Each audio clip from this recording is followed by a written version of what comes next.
नमस्कार, मेरा नाम नसीम सिद्दीकी और आप इस वक्त क्रांति टुडे देख रहे हैं। बताने जा रहे हैं ऐसी खबर जिसमें बीजेपी नेता की किरकिरी हो गई। जिंदा जवान के घर पहुंच गए शोक मनाने। आखिर कहां का मामला है और कौन से बीजेपी के केंद्रीय मंत्री हैं, केंद्रीय राज्य मंत्री हैं, तो पहुंचे जिंदा जवान के घर शोक मनाने। चलिए पूरा विस्तार से हम आपको जानकारी देते हैं, खबर बताते हैं। जिंदा जवान के घर शोक मनाने पहुंचे बीजेपी के केंद्रीय मंत्री। बाद में हुआ गलती का एहसास। केंद्रीय सामाजिक न्याय एवं आधिकारिक राज्य मंत्री ए नारायण स्वामी को उस वक्त भारी शर्मिंदगी उठानी पड़ी जब वह जिंदा जवान के घर शोक प्रकट करने पहुंच गए। इतना ही नहीं, उन्होंने उस वक्त जवान के परिजनों को जमीन और सरकारी नौकरी देने का भी ऐलान कर दिया। यह वाकया बृहस्पतिवार का है। कहा जा रहा है यह सब स्थानीय नेताओं द्वारा, जो स्थानीय नेता थे उनके द्वारा गलत जानकारी दी थी, इसके वजह से ये सब हुआ। अब भाजपा सूत्रों के अनुसार नारायण स्वामी जम्मू कश्मीर में तैनात रवि कुमार कट्टीमढ़ी के आवास पर पहुंचे, जबकि उन्हें 1 साल पहले पुणे में मृत जवान बासराज हीरेमंद के यहां जाना था। मंत्री कार्यक्रम के अनुसार उन्हें मृत जवान के परिवार से मिलकर शोक संवेदना प्रकट करनी थी। सूत्रों का कहना है कि कार्यक्रम जो आपने तय किया था उसमें थोड़ी देरी से चल रहा था।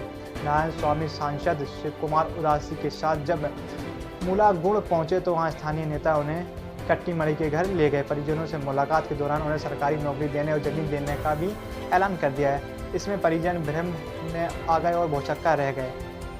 इस पर जवान के परिवार वालों से जब उनसे बातचीत हुई, परिचय हुआ है कि स्थानीय भाजपा कार्यकर्ता ने उन्हें जवान कट्टीमढ़ी को वीडियो कॉल लगाया और मंत्री को सीधे बात कराई। अपनी गलती का एहसास होने पर नारायण स्वामी ने स्थानीय संभावनाओं की कोशिश और जवान के बहादुरी की प्रशंसा के साथ ही परिवार के सदस्यों को सम्मानित भी किया। जब गलती हो गई तो गलती को सुधार नेताजी को तो करना ही था। आखिर ये कांड बीजेपी में क्यों होते हैं? जवान कट्टीमढ़ी के घर रवाना होने के बाद मंत्री ने गलती सूचना देने पर स्थानीय भाजपा नेताओं को डांट भी लगाई। कट्टीमढ़ी की पत्नी ने बताया कि उनके पति कश्मीर में तैनात हैं और उनकी शादी भी अभी 2 महीने पहले हुई है। मंत्री हमारे घर आए और उनके बारे में जानकारी ली।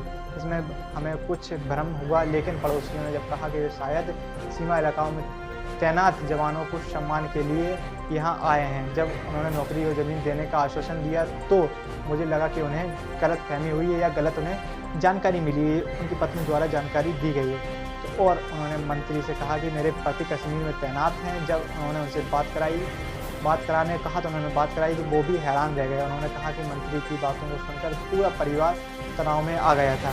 पति से बात करने के बाद सभी को राहत मिली। हालांकि नारायण स्वामी मृत जवान हीरेमंद के यहाँ नहीं गए।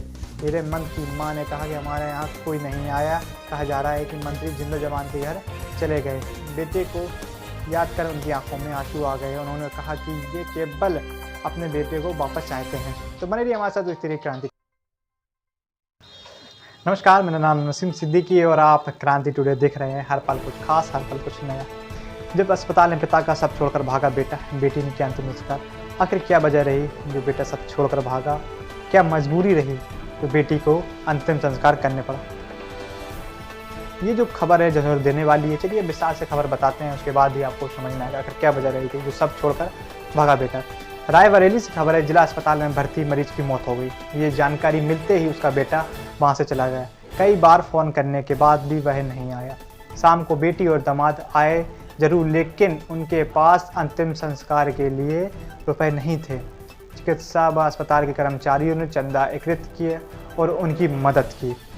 अमेठी के गोरीगंज निवासी शख्स भदोखरा के कुछ एरिया के किराए पर मकान में रहकर मेहनत मजदूरी करके पेट पाल रहा था। मेहनत मजदूरी करता था, सुबह जो कमाता था शाम को खाता था। उसके साथ उसका 20 वर्षीय बेटा भी रहता था। करीब 4 दिन पहले पेट में तकलीफ होने पर मजदूर जिला अस्पताल में भर्ती हुआ था। शुक्रवार की सुबह करीब 8:30 बजे उसकी मौत हो गई। जैसे ही नर्स ने ये बताया कि उसकी मौत हो गई, बेटा तुरंत वहाँ से अस्पताल छोड़कर भाग गया, कहीं चला गया। वह अस्पताल में कहीं भी नहीं दिखा। देर शाम तक जब वह नहीं लौटा, उसको कॉल भी की गई, लेकिन वह नहीं आया। खबर पाकर बेटी उन्नाव से पति के साथ अस्पताल पहुंची। जब उससे पिता के अंतिम संस्कार के लिए बात कही गई तो उसने अपनी पूरी व्याख्या सुनाई, अपनी कहानी बताई कि उसके पास अंतिम संस्कार करने के लिए पैसे नहीं हैं। वह पिता को गंगा किनारे तक भी नहीं ले जा सकती। इमरजेंसी में तैनात चिकित्सा अधीक्षक डॉक्टर नवीन शर्मा को जब इस बात को पता चला या इस बात की जानकारी हुई तो उन्होंने स्टाफ से चंदा इकट्ठा किया और उसको दिया। और वहाँ जानकारी करी आखिर कितना खर्च आ सकता है अंतिम संस्कार में। वहाँ चंदा इकट्ठा करते हुए महिला को दिया। उसके बाद सब बहाने बॉडी शमशान घाट भेजी गई। वहाँ भी लोगों ने सहयोग किया और अंतिम संस्कार करा दिया गया। इस बीच बेटे को फ़ोन जो बार बार किया जा रहा तो बात होती रही। उसने फ़ोन उठाया लेकिन वह शमशान घाट पर नहीं आया। अस्पताल के कर्मचारियों का कहना है हो सकता है आर्थिक मजबूरी के कारण वह न आ रहा हो। रात में अंतिम संस्कार कराकर लौटे महिला व उसके पति को रैन बसेरे में रोका गया। वही शनिवार की सुबह वे घर लौट आए। Emergency medical officer doctor Sharma ने कहा कि ऐसे वक्त में मदद करना बहुत ही पुण्य का काम होता है और सबका सहयोग आप लोगों को भी करना चाहिए। इसके लिए कहीं ना कहीं नेक कार्य ही माना जाएगा और आप भी भागीदार बनिए। जो डॉक्टर शर्मा ने बात कही वो कहीं ना कहीं सही है, लेकिन आर्थिक स्थिति को देखते हुए बेटा ये सब छोड़कर भाग आता है, ना कि उसको शौक था या अपने पिता से इतनी मोहब्बत नहीं करता था। कई चीज़ें सामने निकल के आती हैं तो कहीं ना कहीं वो डॉक्टर उस समय उनके लिए फरिश्ता बना। और आप लोग से भी यही क्रांति टुडे पर यह अपील करता है, ऐसे वक्त में लोगों की मदद करिए ताकि अंतिम वक्त में उसका बेटा या बेटी उसके साथ रह सके। तो बने रहिए हमारे साथ, देखते रहिए क्रांति टुडे।